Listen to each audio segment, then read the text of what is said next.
Even me being the descendants of captive Africans, I gotta acknowledge the land of the people whose ground we walk on. And what's so interesting is that when they were shown European society, they could not understand how the supposed colonizing superior culture could just leave people out to die. That was one of the main critiques of it. I say to y'all today that if it were not for y'all resistance, look how much would be forgotten. If it wasn't for you, look how this society's tendency to erase other human beings in the face of the fiction of money, in the fiction of power, in the fiction of so-called progress, would just simply run roughshod over those who are downtrodden. I do what I do because I've been put here to do nothing but this. It is our own internal battles that we fight first, but they don't have to be perfectly solved before we band together and fight the system that is standing in the way of us just being people with each other. Ain't it just that simple? Ain't it just that simple? That there's a basic intrinsic human dignity that is more valuable than the artifice that we've created, that we've linked value to. Somebody said, put $1 billion on the ground, lock yourself in a room with it. Can you eat it? Is it real? Does it have real intrinsic value? The answer is no. Wealth is human skills. Wealth is human emotion and connection and intellect. And the people who we find on the streets are abundant with that. We have to make sure that we stay heartened and strong and that our backbones stay full of starch and steel in these times. I'm glad to be here with you and to speak with you. And I'm just happy that we, small but mighty, are making a sound far greater than our numbers. And anything that I can add to y'all's movement and y'all's momentum, I'm happy to do. That's all I got to say. Oh, yeah. So 4 years ago, under that tree, there are lights. You can see them. Those are the sort of lights of resistance, not the big lights, not the city lights, but those solar light bulbs. They haven't removed them from the tree. And 4 years ago, for about 3 months, is Reese here? She's on the phone. Yeah, she might be So Reese, that woman is a saint. And Ray Lyle, and so many others, Ben, so many others, they got crushed by a police force that you couldn't imagine. I wasn't there. But another brother that stayed there and lived there for many, many months was Jerry Burke. 3 weeks ago, it was a winter storm and I couldn't find him. And he was here. Every night I tried to come and get him out of the snow, and he wouldn't come inside. He wouldn't come inside. It was 2 a.m. He wouldn't come inside because he's here. This is where he lives. This is his people. This is where he puts his body. And so he is my prophet. A prophet is a person who lives in the future first. Jerry Burke.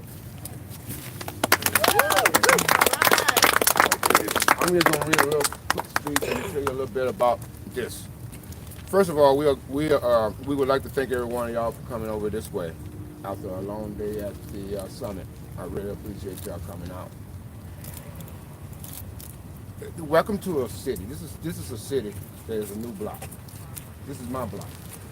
And anybody who would like to join me over here, there is unhoused, more than welcome. Or if you would like to come and just get a taste, because I can't say that you're going to get the full experience of being unhoused when you got a house. But you're more than welcome to come over here and join us. This is a city of hope. This is a city of hope. And Jerryville, AKA, is his name. And Jerry is spelled J-E-R-E. The E is capitalized. Why?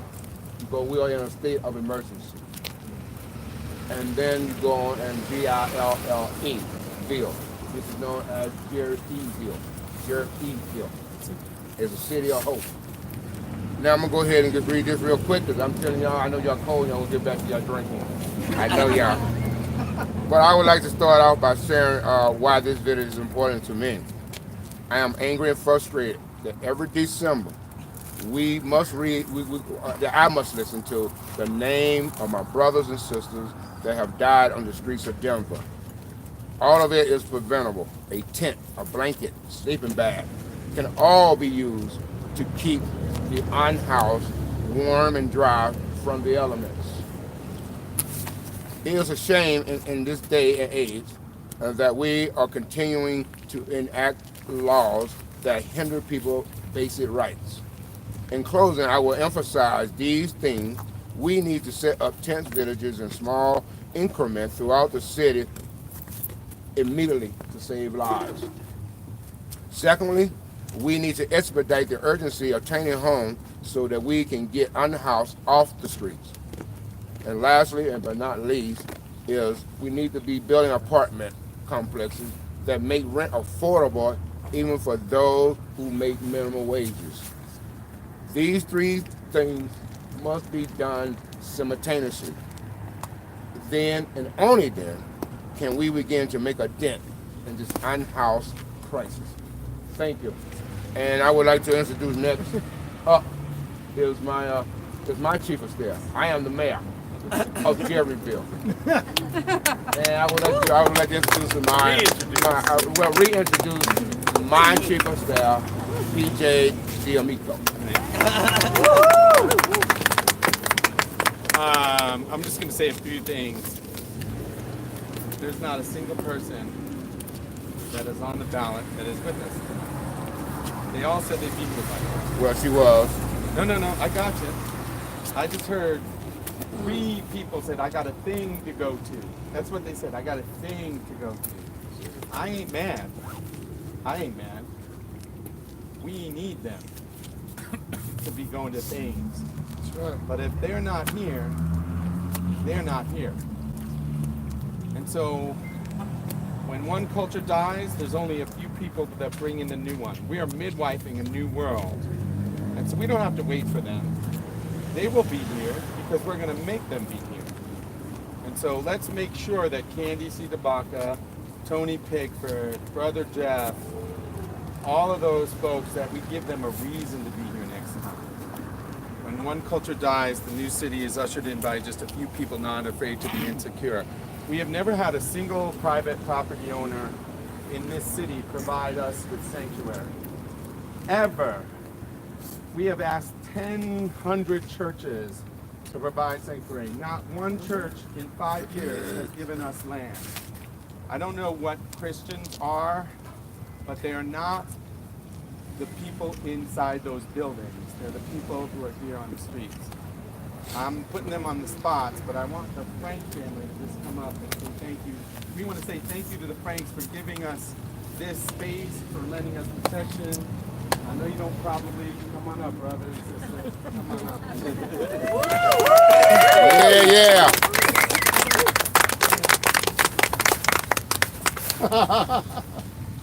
I won't say too much, and we do want to honor the space that we sit on and all the people who have come here before. Yes, there's a pile of bricks across the street that our family, through privilege, through history, through many different things, has come to call it part of our home. But as we've said tonight, and as we know, we have neighbors who make their homes in different places, who do not have permanent homes, and we need to do something about it. If our family, if this pile of bricks right here can be a home for that movement that makes that happen, provides a space for conversation, but not only that, a space for organization. We are happy to do it.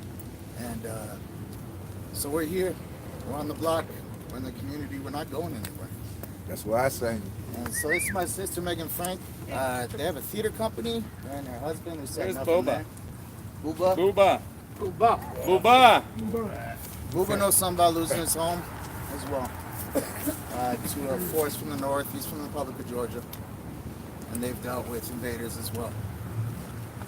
So we're here to be here. We're here to be an ally. Please don't ever hesitate to contact us. We'll see what we can do. And we'll help us thread that needle of what we need to do with the people that represent us and the people that will represent us, Mr. Mayor. Thank you. As we go forward. So I won't say any more, but thank you. We're grateful. Thank you.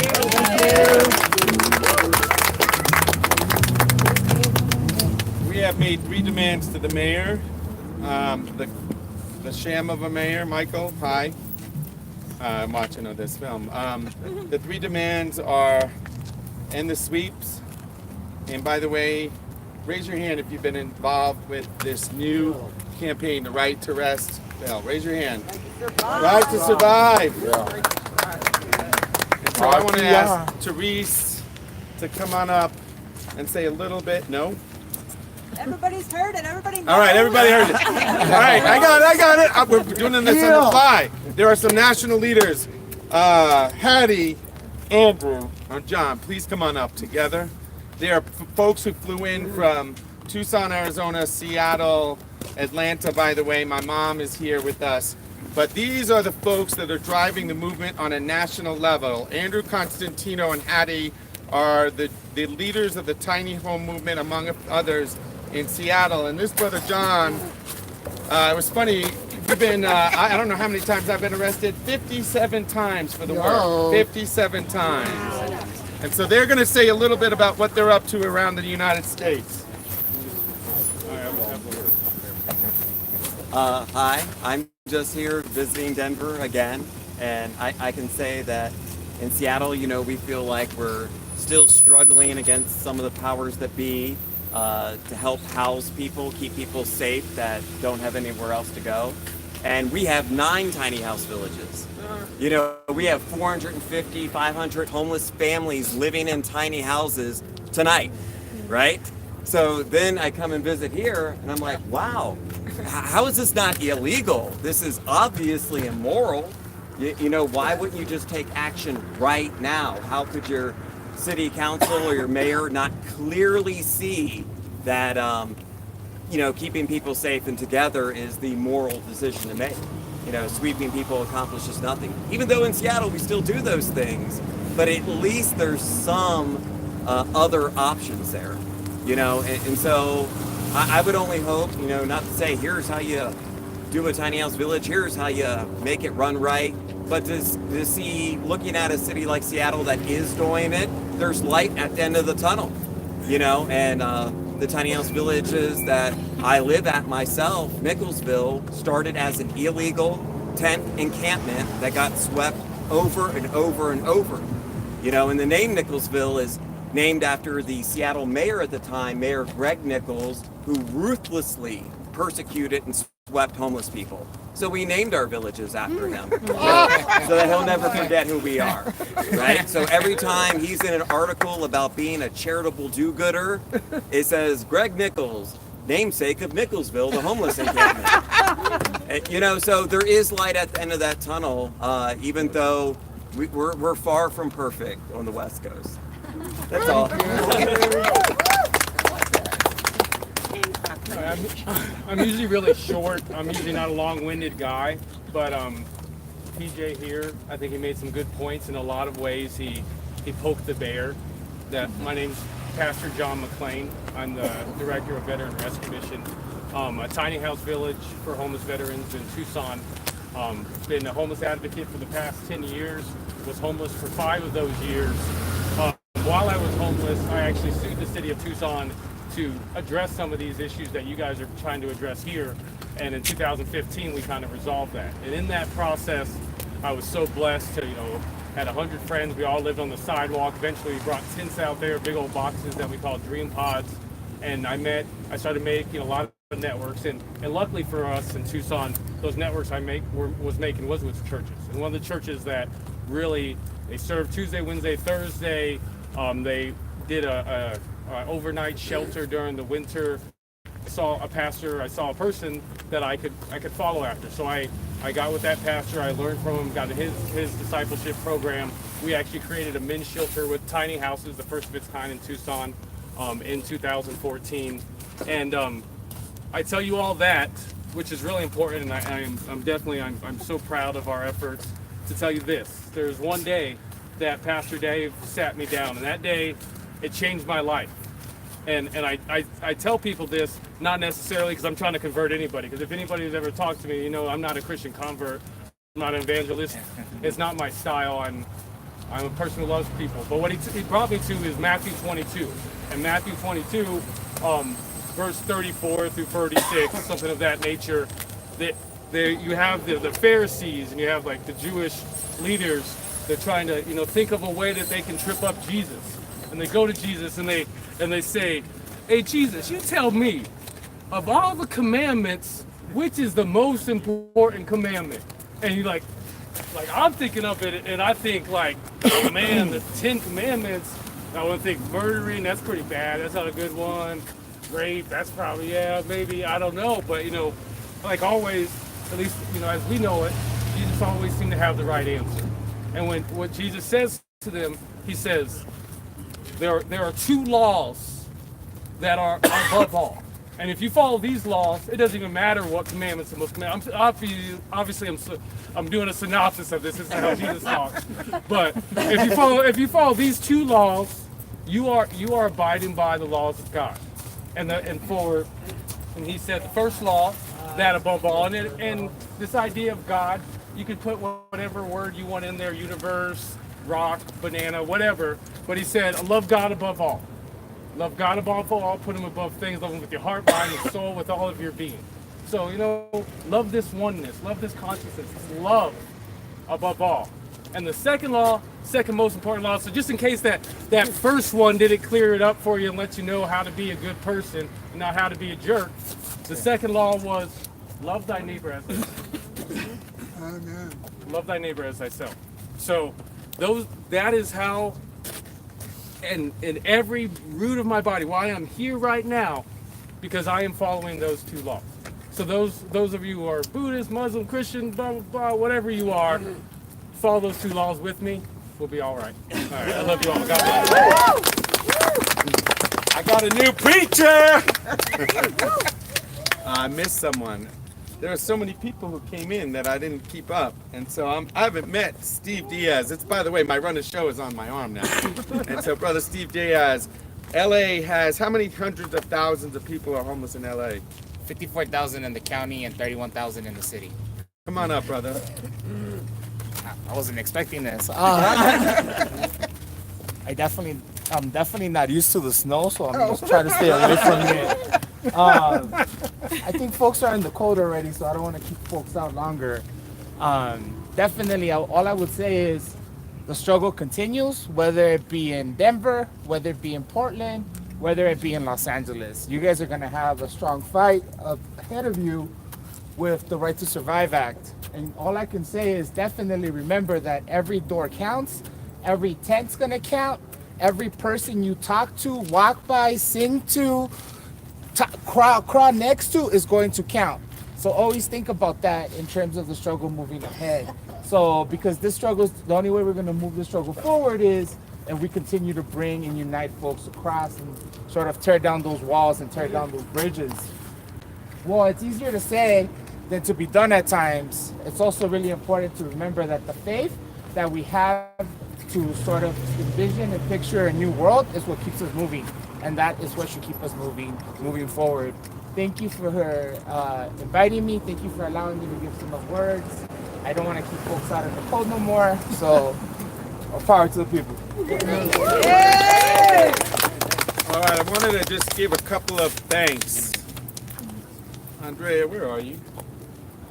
Right here. So, the hospitality, the speech that was modified and edited, right? Every mayor needs a speechwriter. The person who put up with me and Jerry, and by the way, there's me and then there's Jerry, and then Jerry PJ is like crazy as well. So, Andrea, thank you for all your gratitude. Everybody, clap, please. I know something you don't know. I know something you don't know. There is a very real chance that Kayvon Kalahari is going to re-enter the race for mayor. Whoop, whoop, whoop, whoop. Kayvon, thank you for all of the pizza and the food that you donated tonight. A few of the foundations that are in play, the Buck Foundation, the Mirage Foundation. There is about to be something in Denver you have never imagined. We're looking at a $3 million project and all of those foundations are on board. Wow. Do you see that show inside that space? If you haven't been in, it takes usually about 3 months to put a show up that looks that good.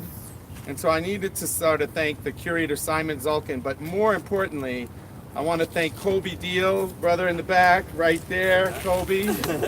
That's his show. He brought the body, he and I, we traveled and put a $50,000 piece of work in the back of a flatbed truck and drove it through the mountains to put this show together. And so thank you, Colby. Last person that I wanted to bring up, I know something about this movement. I'm a historian, I'm a theologian, I'm a whatever I am. There was something called Arab Spring. No, actually, there was something called a letter from a Birmingham jail that was broadcast through the highest form of technology, which was a ditto machine. I grew up with a ditto machine. And so Martin Luther King put out a ditto machine. Arab Spring used Facebook. Arab Spring then said, hey y'all in the US, why don't you occupy all of your cities using Facebook? Occupy Denver and D-Hole have been the only organizations that have been holding ground for the dispossessed for a decade. And so we need to give Janet particularly and Eric Schulis, Eric, all of those folks, we need to thank Occupy for giving us the space. Brian, I got your traffic. I got the traffic. You up? I got it. All right, so I guess I'm closing, and the answer is please go directly upstairs, finish the food, and enjoy each other's company, network together, and build this community even stronger. Thank you.